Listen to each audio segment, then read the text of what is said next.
pour notamment que les industriels ou les forces de sécurité, les pompiers, puissent prendre des décisions.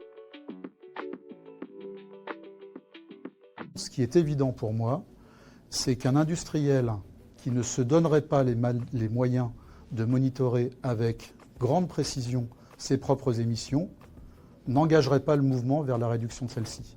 Si vous voulez, aujourd'hui, il y a des initiatives au niveau mondial.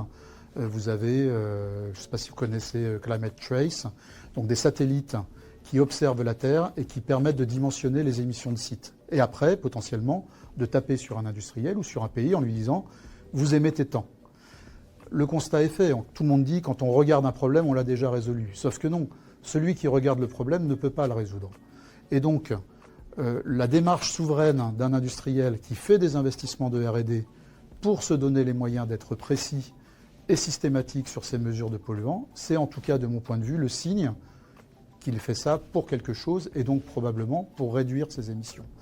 Je ne connaissais pas du tout le métier de la production d'énergie. Moi, je suis un spécialiste des télécoms et de l'IA. Le sujet nous engage toute mon équipe. C'est devenu la majorité de nos investissements. On veut s'orienter vers ce sujet-là.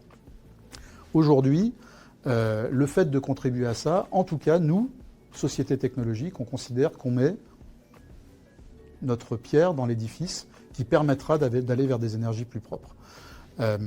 Se dire que, avant nos solutions, y compris sur des mesures par drone, un industriel ou une entité qui mesure puisse manquer ou ne pas être exhaustif dans ses émissions, pour moi, ça veut dire qu'on améliore la situation de manière assez importante. Non, pas du tout. J'ai cité les sites offshore parce que ce sont les plus complexes.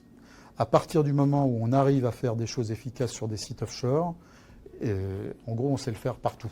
Donc l'un dans l'autre, on arrive à faciliter les opérations sur des sites offshore, mais tous les sites de production et de transformation sont des sites soit d'émissions de gaz à effet de serre, soit des sites qui présentent des risques type Seveso d'émissions de polluants en cas d'accident industriel.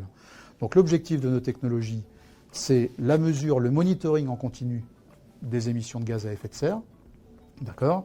Et puis c'est aussi d'être en capacité, sur d'autres enjeux, de faire des mesures plus spot, mais automatiques, très réactives, en cas de problème industriel, pour notamment que les industriels ou les forces de sécurité, les pompiers, puissent prendre des décisions. Quand vous avez un accident industriel comme il y en a eu récemment, y compris en France, vous avez des modèles de propagation de polluants toxiques. Les pompiers ont accès à ça et doivent prendre des décisions sur des modélisations, potentiellement d'évacuation de zones pour protéger les gens.